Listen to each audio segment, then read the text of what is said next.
Welcome back, everybody. Jaysin Static with another episode of the interview series. I am Jaysin Static. You, sir, are the moneymaker, Mr. All That Matters, ATM. How long have you been in the wrestling industry, Mr. ATM? I have been in the wrestling industry since August of 2019. That's when I began August training. of 2019, okay. I would say I've been an active wrestler for about 3 to 4 years. All right, cool. So fairly new to the game still, fairly new still. You know this deal. I'm probably sure you've seen stuff, and if you haven't, okay, we'll run this. I got 2 questions. Are you ready? All right, let's shoot. All right, first question. Is independent wrestling more advantageous route for wrestlers looking to generate income in the sport today compared to signing with one of the bigger companies? That honestly is a real 50-50 to me. Because, you know, for me, my goal is to get a contract. You know, at the end of the day, me being signed to a major company, that is the goal. Right. But for anybody that is doing the independents, I do believe that this is one of the best ways to make money. You get paid for your bookings. You get paid for your merch if you're a top merch seller. And then you got a shoot job. You work that job. So you get paid from your 9 to 5. Plus, you get to work the shows on the weekends. If you got a website, people can buy your merch. There's so many avenues to make money in independent wrestling that, honestly, if you want to get into independent wrestling and make money, I think, one, it's the best time to do it. Because from what I've noticed, a lot of people actually like new faces, you know? They like absolutely. To see different people. And you might have something that can catch their eyes. And now look at that, you making bank. Do you think it's one of those things where it really depends on what level of the wrestling game that you want to play on? Because if you want to, like you said, your ultimate goal is to get a contract. But there's guys in the industry, we all know them, that just kind of happy with doing the once a month type thing. Maybe they'll run out every weekend. So do you think it's advantageous for those guys to even make money? Because everybody knows that the indie scene, money wise, booking wise, unless you're one of the top guys on the indie scene, sometimes that booking fee is a little short. Yeah, but again, like, honestly, this is just something that I've learned over my time in doing independent wrestling, is that most of your money isn't going to come from the actual booking fee. It's going to come from your merchandise. So your shirts, your stickers, your 8x10s. If you're one of these guys that wrestle once a month, you better be putting on the best performance that you can put on in front of whatever crowd you're wrestling in front of. Because one, if they only see you once a month, let's say you come out with some new shirts. You got to make yourself memorable. Once a month. I want this shirt now. You know what I mean? Because you don't know the next time you're going to see this guy. And if you like him, there you go. You got his new shirt. Absolutely. And that's one of the things that, you know, I think it's good that I think in this modern age of wrestling, I think it's one of the best times and the best with the advent, you know, with social media, with all the different types of website stuff, because back in the day, websites were so expensive. They're hard to run. They're hard to maintain unless you know how to code and do all that rigmarole stuff. Now it's just everything's plug and play. It's so easy you get a Shopify store or anything like that. You know, get on a print on demand, have a local company do stuff for you. There's just so many more people in the game that's willing to do things and help wrestlers, whether it be, you know, through stickers, merch, sunglasses, anything like that, custom stuff. That type of stuff. So many options. Absolutely, man. Well, man, I appreciate that. I appreciate that first question, man. Thank you. ATM, are you ready for the second question? Oh yeah, you can bet. All right, man. Here it is. Do you have a preference for custom music? Don't cut that. He's a dweeb. Or do you have a specific band that resonates with your gimmick? All right, so before I answer that question, I don't know if you heard him in the background, but that was Benjamin Trust. And here's a little fun fact about Benjamin Trust. Yeah? Every time Benjamin Trust wins a championship, guess who beats him for it? You. Me.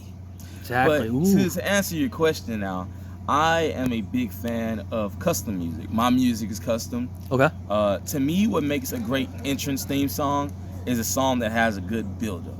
If your song has a good, because I don't like songs that necessarily just drop. All right, the song just plays and here it goes. When the song is building up, you don't know what's gonna happen. You don't know how it's gonna go. You feel it. And so that is my favorite part about my entrance music is that there's a small build up before my music drops. And once it drops, you know who's coming through that curtain. You know what I mean? Now, have you always had custom music since the get-go? So my original theme song was, funny enough, it was ATM by J. Cole. That was my original theme song. And even with that theme song, it had a good build up before it dropped. And so the inspiration for my custom music was a little bit of that. Like, I still want the same build up and then go into the music. Right. And then that's how my theme song came to be. Now, when you were essentially coming up with the whole concept of the ATM and the gimmick and the character and everything like that, what made you pick that particular build up, that particular style? So essentially, why is that build up so important, particularly for you, but in wrestling in general? For me, it's important because to be all that matters means that I have to have the spotlight on me. Right. Yep. So whenever you hear that build up, your eyes are on the curtain. You're gonna wonder who's coming out. And when you see me, you're like, I get it. You know what I mean? And I mean, that's really all it is that everything that I do it because I have to capture your attention. Right. Because if I don't, what am I doing? You know what I mean? To me, something that I tell the guys that I work out with, and I'm pretty sure that you've, outlawing them guys at the Forge and stuff, has talked to you about stuff like that, is being able to capture those people. For me, a lot of people might think that being able to capturing the fans' attention in the ring is where it counts.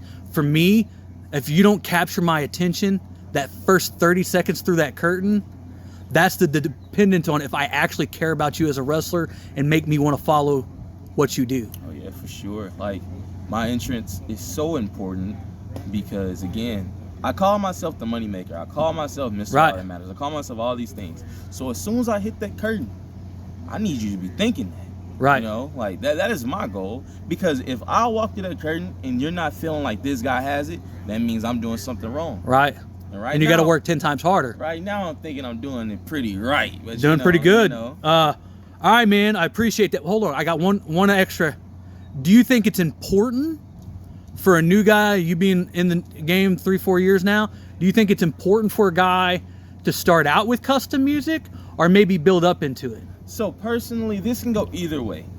I'll shout out the new guys real quick because the new guys theme song is Mississippi Queen. And as the new guys have been progressing through their first year, whenever Mississippi Queen hits, you always hear, they'll clap along to it because that is a song that people know and it's a song that people can resonate with, right? So there's two sides to this coin.